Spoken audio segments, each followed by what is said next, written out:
Imagine driving across a gigantic bridge suspended between two snow-covered cliffs. Beneath it lies a freezing Norwegian fjord, where temperatures can drop to -15 degrees Celsius, while storm-force winds can strike at any moment.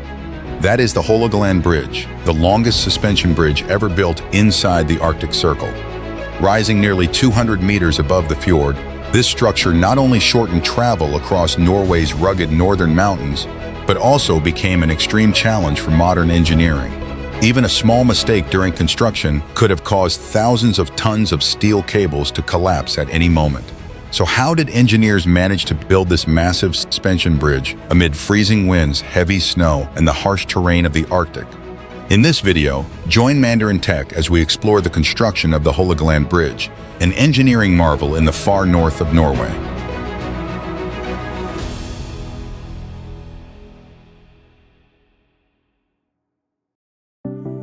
Located deep inside the Arctic region in northern Norway, Narvik is not only a cold industrial city, but also an important transportation hub.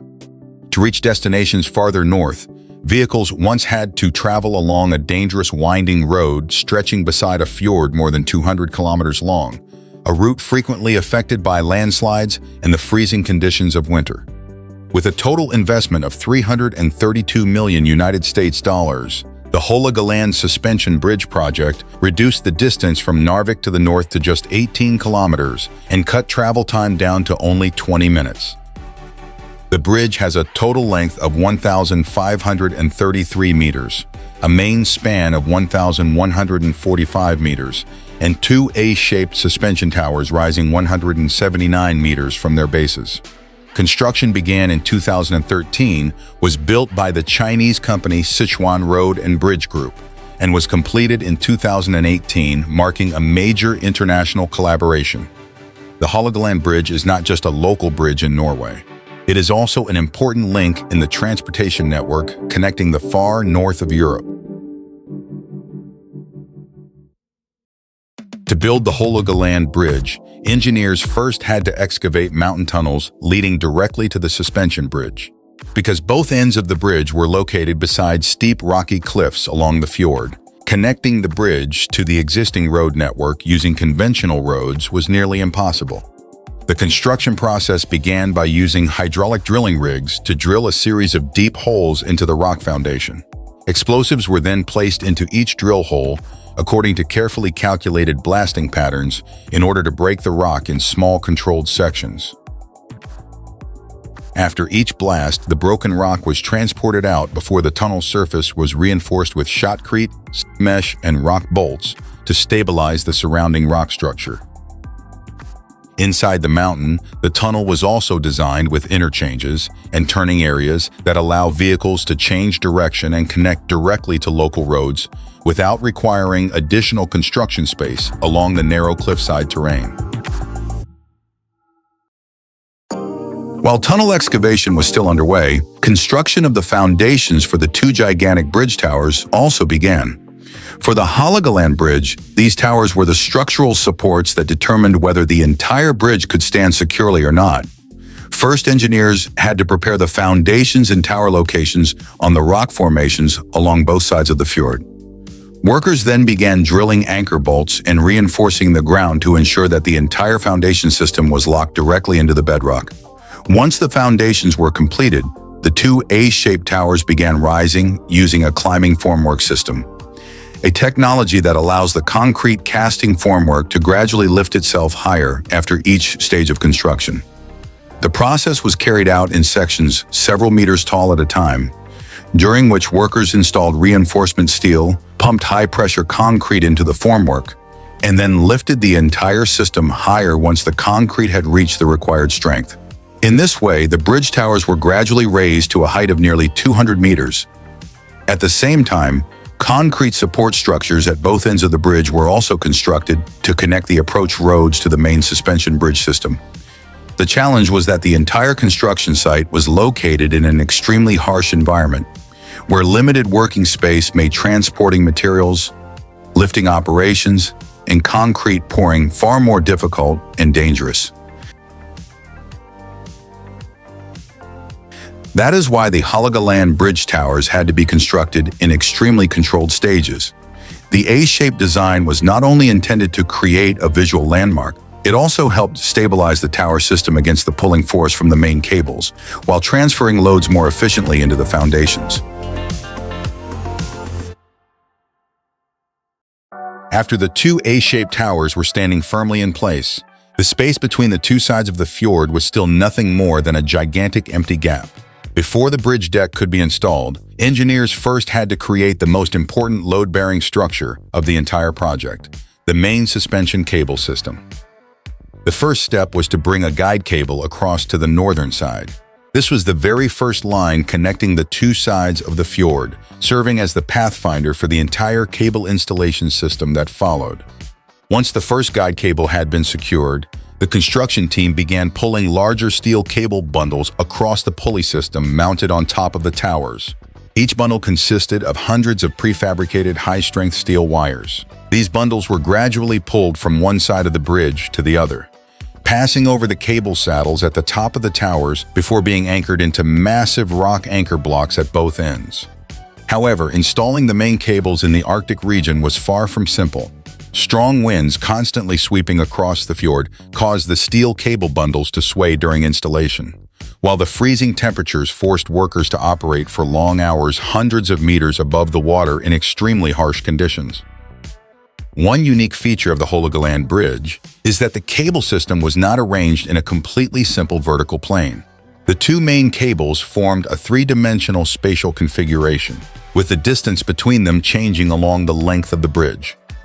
After enough cable bundles had been pulled into place, they were compacted together to form two gigantic main cables. Engineers then continued aligning the cables, compressing the cable cross-sections, installing cable clamps, and preparing attachment points for the vertical suspenders that would later hold the bridge deck. At that point, when viewed from a distance, the bridge appeared as two giant curved steel lines stretching across the fjord, connecting the A-shaped towers like a massive bow suspended between the mountains and the sea. After the two main cables had been stretched across the fjord, the project entered one of its most critical phases, installing the bridge deck. For Hålogaland Bridge, the deck was not cast as a single concrete structure on site. Instead, the engineers used prefabricated steel box girder segments. The steel segments were manufactured in China and then transported by ship to the Narvik area. Each segment was extremely large and weighed hundreds of tons. From below the fjord, the steel segments were placed on barges or specialized vessels. The construction team's task was to lift each segment from the water into its exact position, keep it stable, and then connect it to the hanger cables and the previously installed segments. The segments were lifted slowly. Meter by meter, the massive steel structures rose from the water and moved closer to the suspension system above.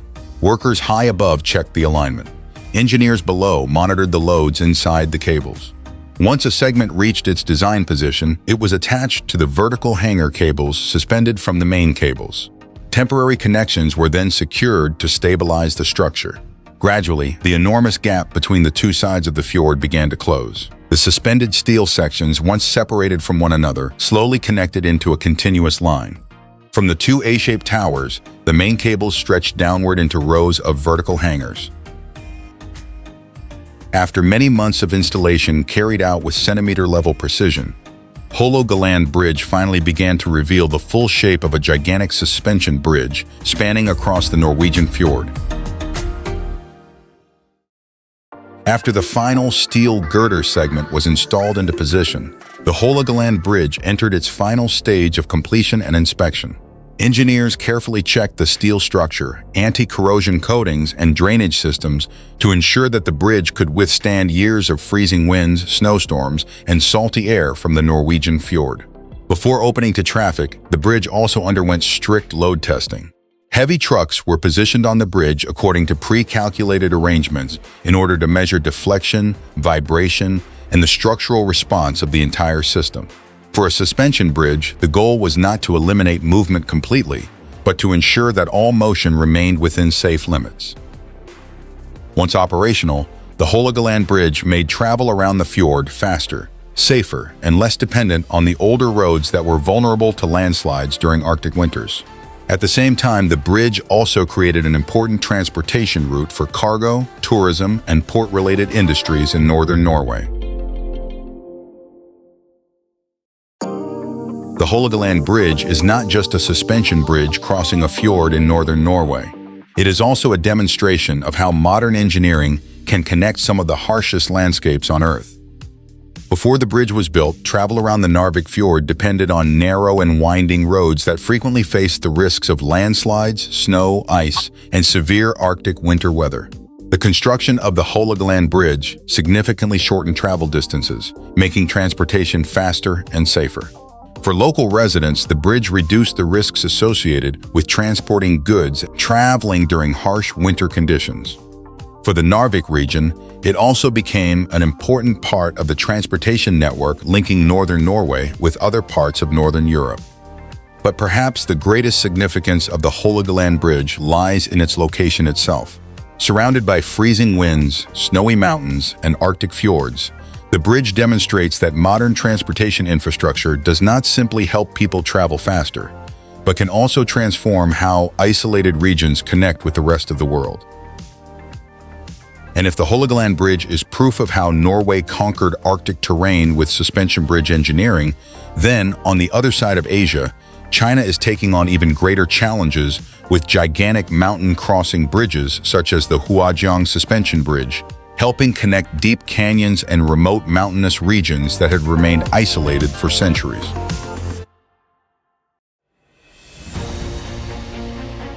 Imagine gripping the steering wheel and driving straight onto a strip of roadway, suspended at a height comparable to the Shanghai Tower, so high that you can pass through layers of clouds. That is the experience of crossing Huajiang Bridge, the structure that has just set the record as the tallest bridge in the world, with its deck rising 625 meters above the water below. Not only does it hold a record for height, Huajiang Canyon Bridge is also an extreme structural challenge as it spans the Huajiang Canyon, a region known for its steep terrain and harsh weather conditions, with dense fog present year-round. And that's not all. Engineers have transformed the top of the bridge tower into a unique observation space, where a cafe is placed at an elevation that previously could only be reached by helicopter. In today's video, Mandarin Tech will break down the full story behind this project, from geographical challenges and structural solutions to how China turned an idea that once seemed impossible into a new symbol of modern bridge engineering.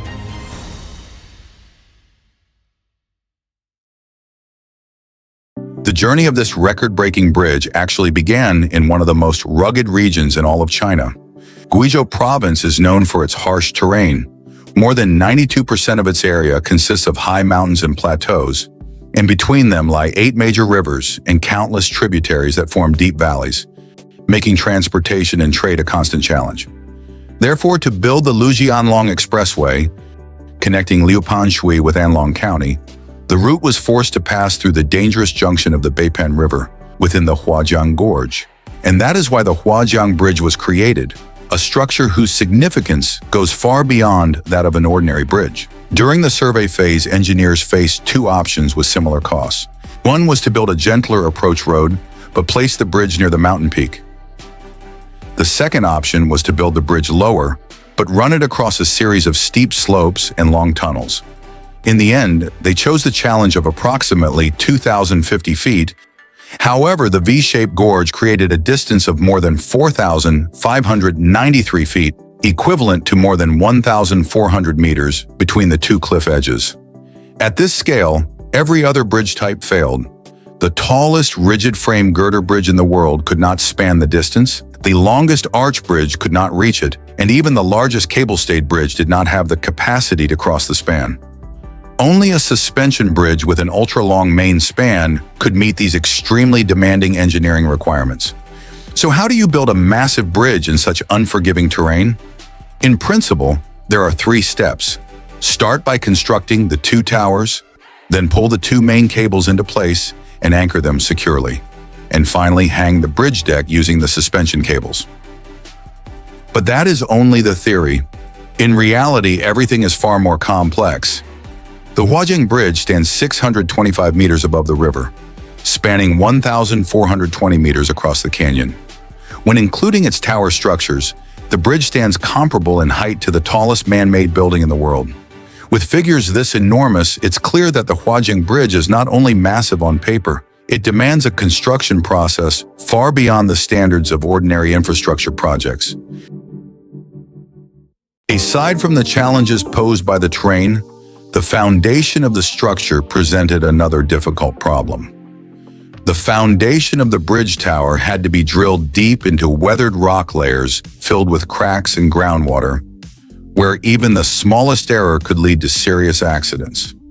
Therefore, the engineers used a special piling system by driving 24 massive concrete piles deep into the ground, combined with anti-seismic steel reinforcement, to ensure that the tower could withstand decades of operation.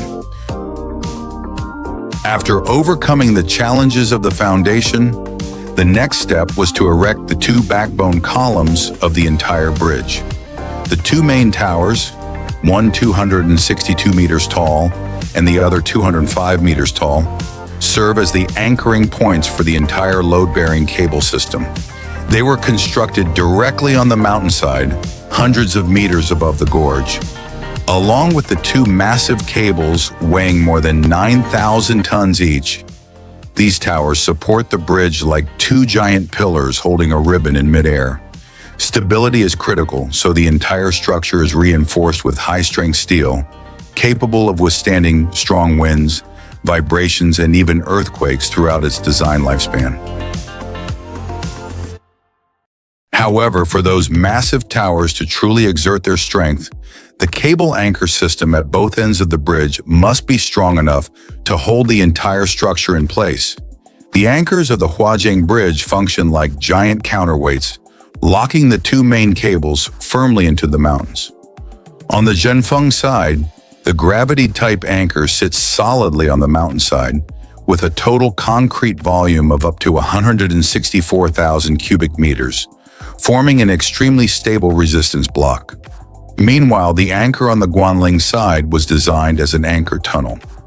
Instead of placing a massive concrete block on the surface, the engineers carved deep into the mountainside and attached the anchoring system directly to the natural rock to transfer the full tension of the cables into the mountain itself. The reason for this choice is clear. Behind the tower on the Guanling side is a steep mountain, but the amount of flat land available behind it is extremely limited. Therefore, using the mountain itself as a natural anchor became the optimal solution, saving space while increasing the stability of the entire structural system. After completing the anchor blocks, the next step was to install the catwalk, a temporary walkway suspended between the two towers, where workers would construct the entire cable system.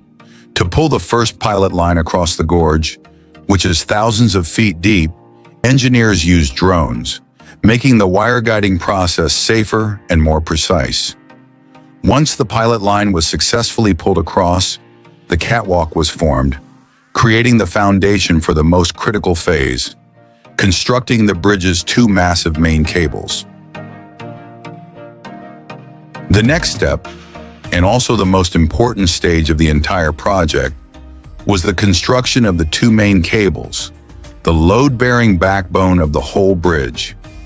Each main cable consists of tens of thousands of high-strength steel wires twisted together with absolute precision to form a structure capable of carrying tens of thousands of tons of load.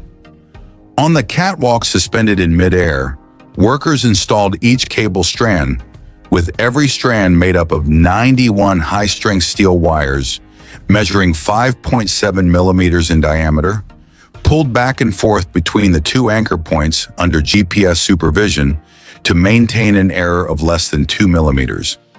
In conditions of high winds and an elevation of thousands of feet, controlling every movement of each strand was critically important.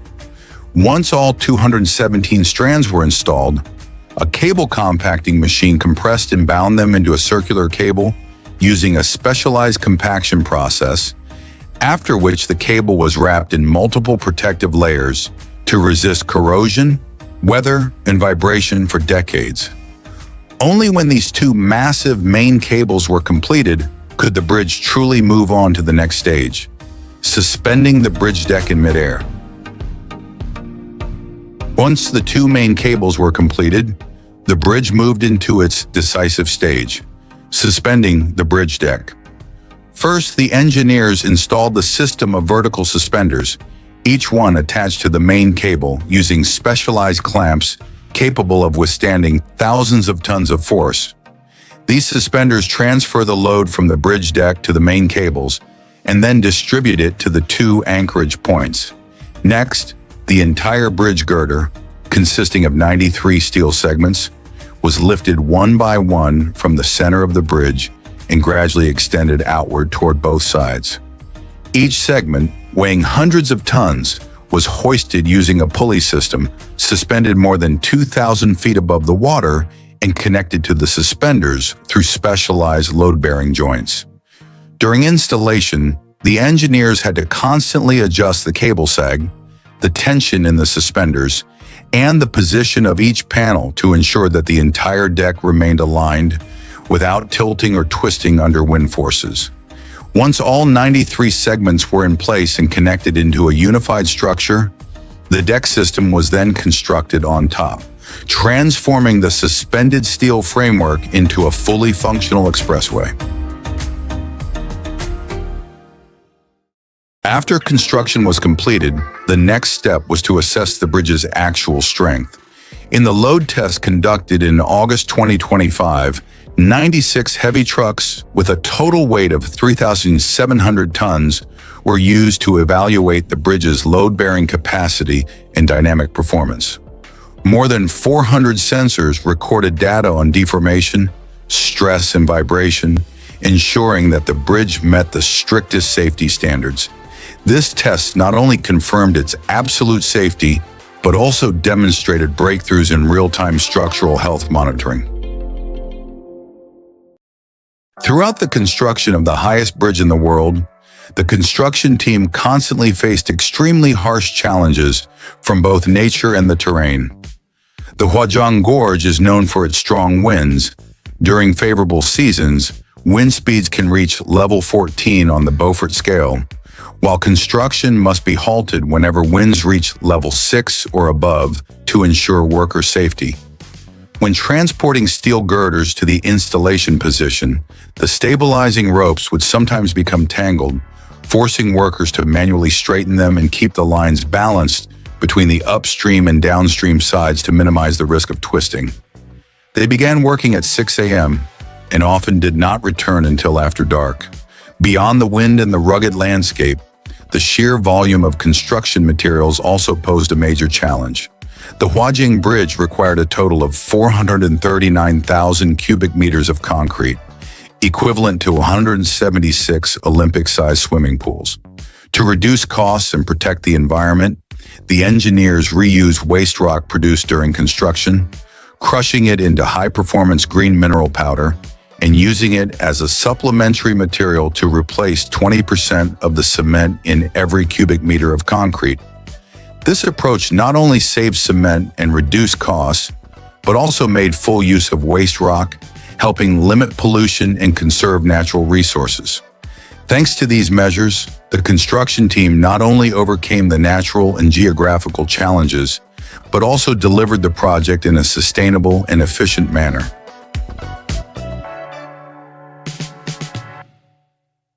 After all the effort spent conquering mountains and cliffs, the bridge now opens up an entirely new world for this region. In the past, traveling from the bridge area to Guyang City took at least 3 hours. Now it takes no more than 1.5 hours, saving nearly half the time. Faster travel not only makes life more convenient for local residents, but also benefits thousands of others across the area. As a transportation project combined with tourism, the Hålogaland Bridge was designed from the planning stage to ensure both structural integrity and visitor experience.